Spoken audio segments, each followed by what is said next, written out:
We are back with the Pro. More bearing problems. This is a Kryptonite bearing number 3. We replaced the other side last video.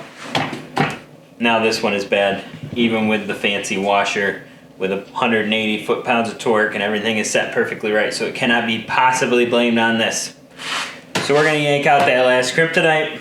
I may or may not warranty replace it, not sure. And I'm gonna replace that bearing over there because that's the last one. It still feels good, but I'm tired of this. I need to be able to go out on a ride and not have bearing failures. So we're gonna replace them with the Polaris HDs, and probably just out of principle, I'm gonna have Kryptonite warranty replace at least this one. The last video I sent 2 Kryptonite bearings back. One of the replacements came back as a Koyo, the exact same model as the Polaris HD. I get into that with a little more detail, so you can check that video out if you haven't already. It'll be in the Pro XP playlist. So that cotter pin was still loose, so the nut hasn't turned or loosened up or anything. It's definitely just a bearing failure. Oh.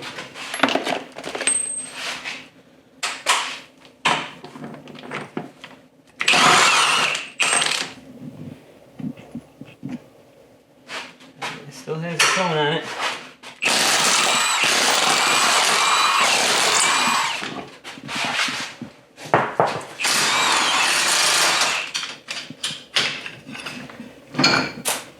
Oh. Oh yeah. Oh, it burst. It's another one. She chewed up the inside of the hub. That's the 3rd time that's happened. Complete catastrophic failure.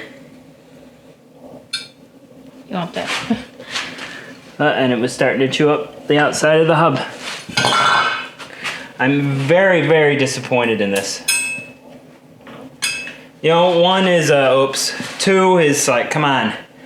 3. 3rd one, exact same failure. They give no warning whatsoever.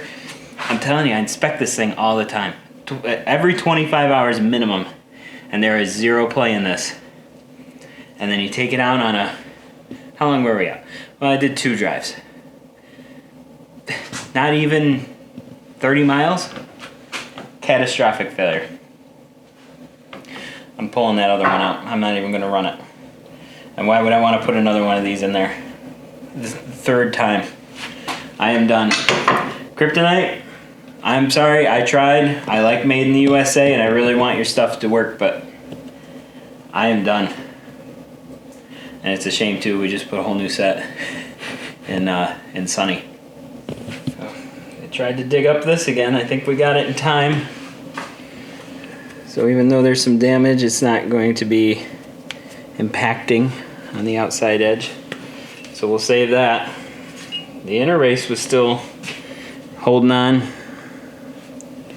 but the outer is gone. So I'll get a new hub, and I'm ordering, I'll probably order 2 more so I have a spare bearing sitting on hand. Unless I keep a Kryptonite as a spare thing.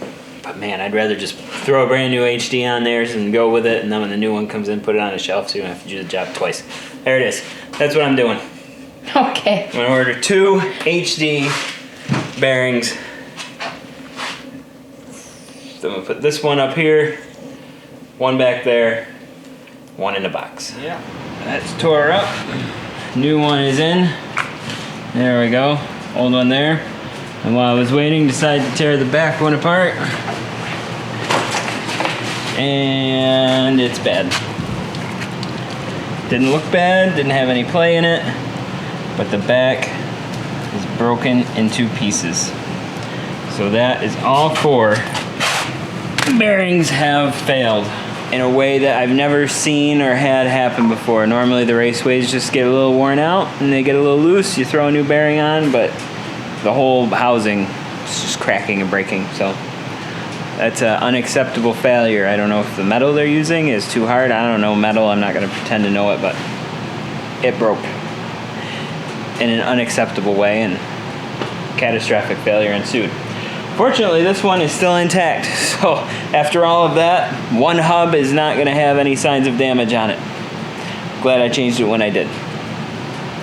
I'm gonna go press what's left of these bearings out and throw some new ones in. I got the new Polaris HDs have arrived, so we're going to throw those in there. I did order 2, like I said, so I will have 1 spare Polaris HD bearing for future whatever. And I think I'm still gonna write them and say, hey, send me 2 more. Keep them as spares or something, but very disappointed. New bearings are pressed in. Hubs didn't take any damage. And here are the old ones. Obviously catastrophic failure in that one. And this one had just gone. So the failure in these is the inner race. I guess it just shatters. And eventually, you know, the inner one, this one's outer one was still okay. But once the inner one goes, bad things can happen. So yeah, that's disappointing. Still says it on there. Oh, still says it on there too. So yeah, I'll message him, get some new ones, use them as a spare, whatever. But we are on Koyos now. I filed the warranty claim, so I'm sure they'll send me new bearings. What I do with them, I don't know. At this point, I normally put the whole machine away. But we're not putting the machine away because the steering rack is bad, so I'm going to do a separate video on replacing the steering rack later. One pointer though, make sure you're tightening these. Get that full 180 foot-pounds on there. Make sure the cone, you know, it's facing out. You know, do one of these numbers to it with the cone facing out. 180 on there. Someone's got to hold the brakes so you can torque it right, but that's okay. Critical, absolutely critical you do that. And your bearing should last a really long time, provided the inner race doesn't crack and break. So I'm going to start working on the next project, and we'll see you on the next one. Well, that's going to do it for us today. Thank you so much for watching. I really appreciate every viewer and every subscriber, especially you members. You guys are amazing, and we really appreciate the support. As long as you're here, leave us a thumbs up. Doesn't cost you anything, but really helps us out a lot. Hit me up in the comments. I'd love to hear from you. I reply to every comment I get. But in the meantime, thanks again for watching, and I hope I'll see you here for another video on 3-Day Weekend.